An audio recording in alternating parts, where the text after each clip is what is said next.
Felix, Costa. I was an E4 when I got discharged. Well, when I was 17 years old, I enlisted in the Navy Reserves, and then I graduated high school, and then, you know, as a young kid, I was working, and then you have a little disagreement with your parents, girlfriend, so I decided to enlist in the Navy. I went to the Brooklyn Navy Yard waiting for orders, and I saw CB's construction battalion, and I had to put three choices. So I put Port Hueneme, and then an aircraft carrier. Okay. And that's how I got into the CBs. I ended up going to Port Hueneme, California, and I went right into a heavy equipment school from a heavy equipment operator.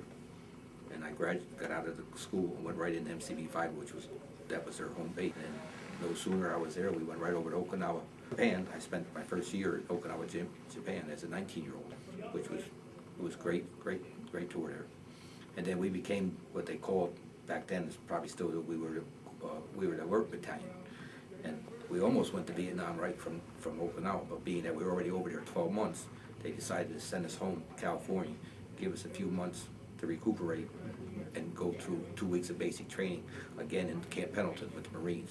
So we went back to the States, and then they were going to let me go out of battalion, and I said, all right, I'll get out. Where were you going to send me? They were going to send me to Adak, Alaska. I was 19. I just had a great time in Okinawa. I said, no.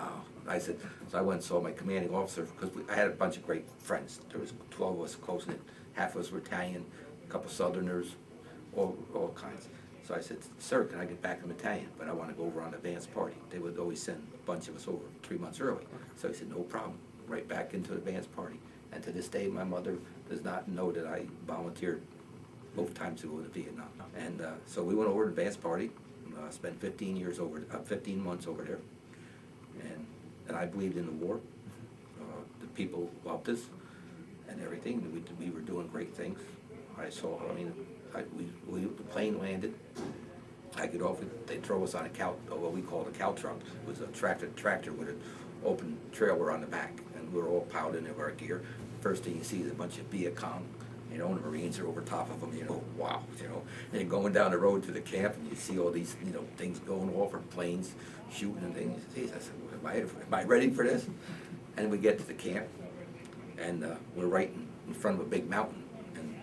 We didn't know at that time, but on the other side of the mountain was the ammunition dump. It was one of our biggest ammunition dumps.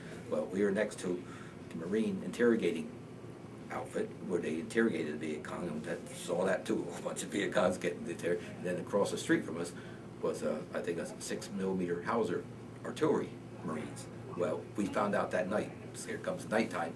We're sitting in our bunks. Boom! The shells are going overhead because they're keeping the Viet Cong from going in. And that first year, probably the greatest thing that I thought was, well, probably the best thing to this day.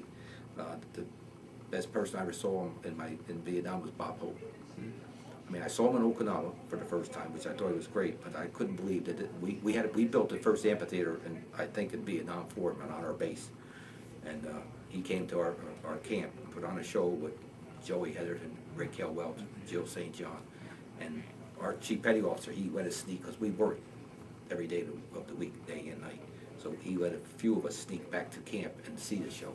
And I was about this far from tremendous man. To this day, I take my hat off to that man. I don't think there's an entertainer that did what that man did for the American troops.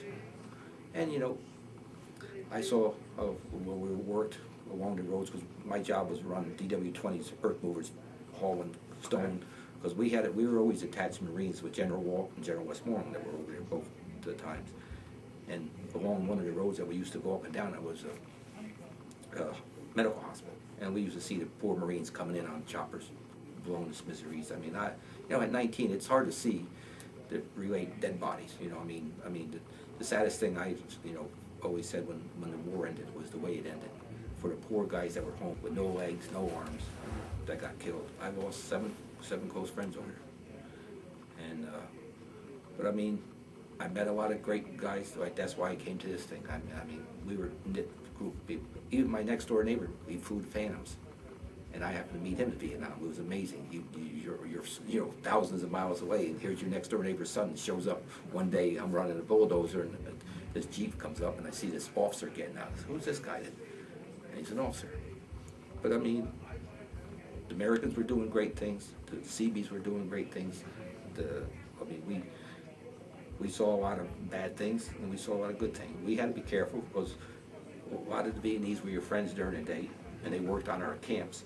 And then sometimes at night they try to kill you. I mean, you're talking little kids, 4 or 5 years old, that were trying to shoot you. And it's going on in Iraq to this day too. The American people don't realize it. Back then they used human shields. You would see women come walking up to you, and they would have M50s strapped to their backs, and you didn't know it until they got close enough to you, a bunch of it. They'd bend over, and the Viet Cong was right there, just pulling the trigger. And it goes on in Iraq and all these countries. And, you know, then we came home.